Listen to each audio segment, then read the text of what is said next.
रामकृष्ण हरी.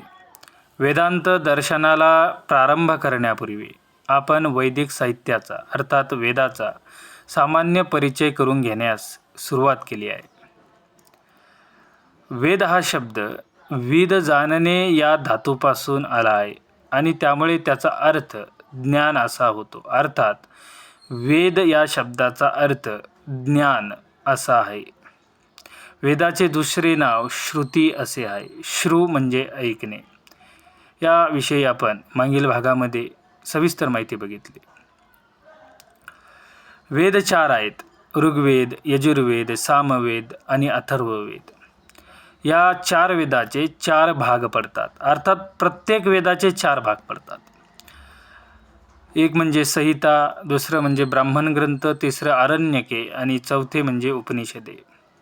आणि या ज्या वेदाचे म्हणजे वेदांचे किंवा वैदिक साहित्याचे जे 4 भाग पडतात त्यामध्ये उपनिषद हे शेवटचा भाग आहे आणि वेदाचा शेवटचा भाग असल्या कारणाने त्याला वेदांत असेही म्हणतात. अर्थात उपनिषदांना वेदांत असेही म्हटले जाते. आपण उपनिषदांची माहिती पुढील भागामध्ये घेऊ. धन्यवाद. रामकृष्ण हरी.